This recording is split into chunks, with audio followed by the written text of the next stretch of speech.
Film की शुरुआत होती है कहानी के मुख्य किरदार बियर से। बियर अपनी एक दोस्त निक्की को बहुत ज्यादा पसंद करता है।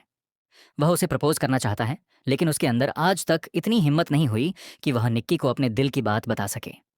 पर अब वह ज्यादा देर नहीं करना चाहता।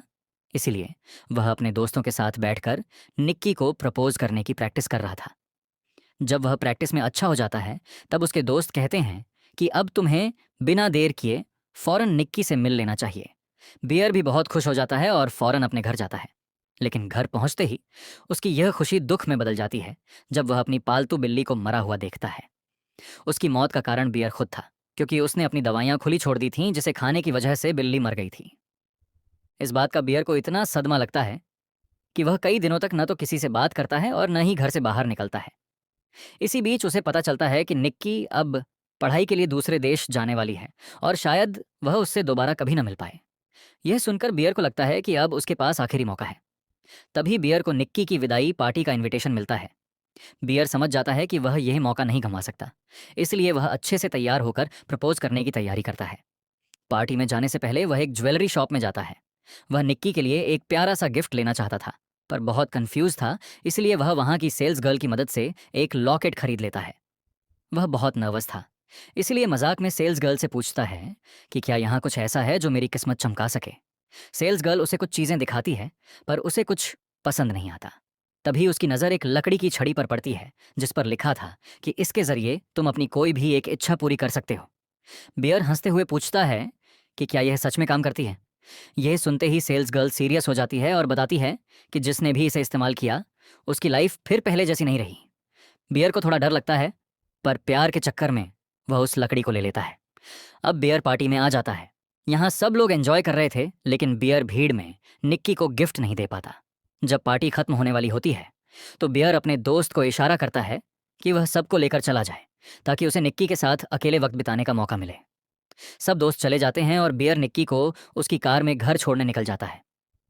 पूरे रास्ते वह अपनी फीलिंग्स बताना चाहता था, लेकिन घबराहट में वह सब भूल गया जो उसने प्रैक्टिस की थी। इसी बीच निक्की का घर आ जाता है और बियर आज भी कुछ नहीं कह पाता। निक्की जैसे ही कार से उतरकर जाने लगती है, बियर उसे आवाज देता है। निक्की रुकती है और उसकी आंखों में प्यार देखकर खुद पूछती है कि क्या तुम मुझसे प्यार करते हो। ये सुनना बियर के लिए बहुत बड़ा शौक था। वह कुछ बोल नहीं पाता और निक्की मुड़कर अंदर चली जाती है। निक्की के जाने के बाद बियर को एहसास होता है कि उसने कितना बड़ा मौका खो दिया। इसी हड़बड़ाहट में वह उस जादुई लकड़ी को निकालता है और उसे तोड़ते हुए विश मांगता है कि निक्की मुझसे बहुत ज्यादा प्यार करने लगे। विश मांगते ही वहां एक अजीब सा सन्नाटा फैल जाता है और जादू काम करना शुरू कर देता है। बियर कार चलाकर जाने ही वाला था कि वह देखता है निक्की गेट पर खड़ी होकर उसे ही देख रही है।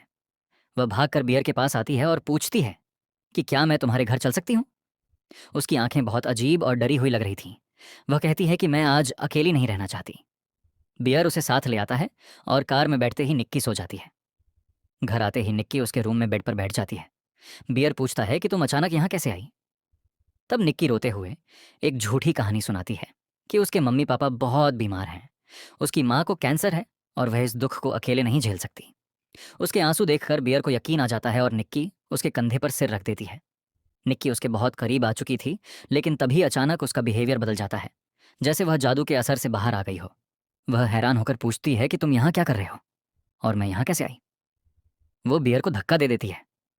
बियर कंफ्यूज होकर कहता है कि तुम खुद जिद करके आई हो। निक्की अभी सोच ही रही थी कि दोबारा जादू का असर होता है और वह हंसते हुए फिर बियर के करीब आ जाती है। उस रात बियर सो नहीं पाता, क्योंकि उसे समझ आ गया था कि यह प्यार नहीं, बल्कि जादू का एक भ्रम है। सुबह उठकर वह इंटरनेट पर उस लकड़ी के बारे में रिसर्च करता है, पर उसे कोई जानकारी नहीं मिलती। वह सोचता है कि शायद निक्की सच में उससे प्यार करती हो। लेकिन जब वह किचन में जाता है, तो उसके होश उड़ जाते हैं। वह देखता है कि निक्की ने उसकी मरी हुई बिल्ली की लाश के साथ फर्श पर एक अजीब सा तांत्रिक रिचुअल किया हुआ है। बियर डर जाता है, पर कुछ कह नहीं पाता। फिर दोनों काम पर चले जाते हैं। बियर अपने दोस्त को बताता है कि निक्की रात भर उसके साथ थी और पूछता है कि तुमने क्यों नहीं बताया कि निक्की के पेरेंट्स बीमार हैं। दोस्त हैरान होकर कहता है कि उसके पेरेंट्स बिल्कुल ठीक हैं और निक्की तो तुम्हें हमेशा भाई जैसा समझती थी। वह तुम्हारे घर कैसे रुक सकती है। यह सुनकर बियर को बड़ा शौक लगता है कि यह सब उस जादुई छड़ी का ही कमाल है और वह लड़की की फीलिंग्स से खेल रहा है। घर आने के बाद भी निक्की अजीब हरकतें करती है और उसके पीछे पीछे वॉशरूम तक जाती है। आधी रात को बियर देखता है कि निक्की कोने में खड़ी होकर अजीब तरह से हंस रो रही है, जैसे उसके ऊपर किसी भूत का साया हो।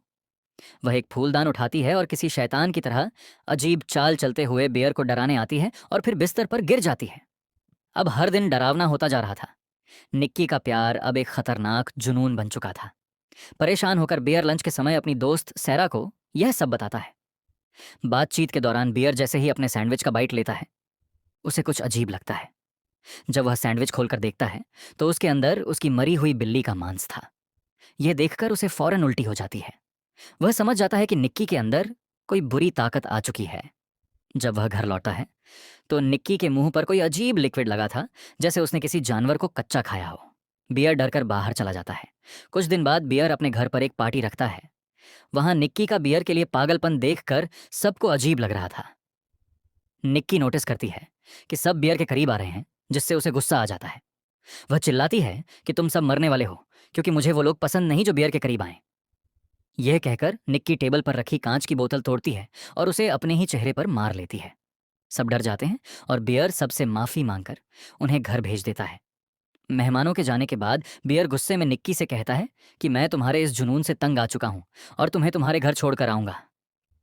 यह सुनकर निक्की किचन से एक बड़ा चाकू निकालती है और बियर को मारने दौड़ती है।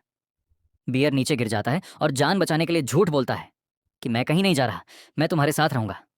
यह सुनते ही निक्की चाकू फेंक देती है और उसका मूड फिर से प्यार वाले रूप में बदल जाता है। रात में जब निक्की सो जाती है तो बियर चुपके से बाहर खड़ी सैरा की कार में जाकर बैठ जाता है और उसे सब बताने लगता है।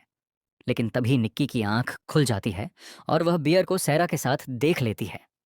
जलन और गुस्से में आकर निक्की कार के पास पहुंचती है, शीशा तोड़ती है और सैरा का सिर पकड़कर इतनी बेरहमी से स्टीयरिंग व्हील पर मारती है कि सैरा की मौके पर ही मौत हो जाती है। बियर पूरी तरह शॉक में आ जाता है और कुछ नहीं कर पाता। सैरा को मारने के बाद निक्की कार के दूसरी तरफ से आकर बियर को गले लगा लेती है। बियर इस नरक को खत्म करना चाहता था, इसलिए वह उसी ज्वेलरी शॉप पर वापस भागता है और सेल्स गर्ल को सब बताता है। वहां उसे पता चलता है कि मांगी हुई विश को वापस नहीं लिया जा सकता। लेकिन वे लोग एक रास्ता निकालते हैं कि क्यों ना बियर का कोई दोस्त बियर के लिए दूसरी स्टिक से विश मांगे कि बियर की जिंदगी पहले जैसी ठीक हो जाए। बियर एक और स्टिक खरीदता है और अपने दोस्त के पास जाकर उसे सब समझाता है। दोस्त तैयार तो हो जाता है, लेकिन आखिरी वक्त पर उसके मन में लालच आ जाता है। वह बियर की जिंदगी ठीक करने के बजाय अपने लिए बहुत सारे पैसों की विश मांग लेता है। स्टिक टूटते ही पैसों की बारिश होने लगती है और बियर का आखिरी रास्ता भी बंद हो जाता है। पूरी तरह से हारा हुआ बियर जब घर लौटता है तो निक्की को उसी डरावनी हालत में पाता है। तभी उसे सेल्स गर्ल की कही बात याद आती है कि जिस इंसान ने विश मांगी है, अगर वह खुद मर जाए तो उसके मरते ही वह विश और जादू हमेशा के लिए खत्म हो जाता है। निक्की को इस शैतानी साये से आजाद करने के लिए बियर आखिरी फैसला लेता है। वह कुछ पल निक्की को प्यार से देखता है, फिर एक बंदूक निकालकर अपने मुंह में रखता है और खुद को गोली मार लेता है। बियर के मरते ही वह जादुई विश और उसका सारा शैतानी असर पल भर में खत्म हो जाता है। निक्की अचानक होश में आ जाती है। उसे पिछले कुछ दिनों की कोई बात याद नहीं थी, लेकिन जब वह अपने सामने बियर की खून से लथपथ लाश देखती है तो वह पागलों की तरह चीखने और रोने लगती है। फिल्म इसी सबक के साथ खत्म होती है कि अपनी इच्छाओं को पूरा करने के लिए कभी भी गलत रास्ता नहीं चुनना चाहिए।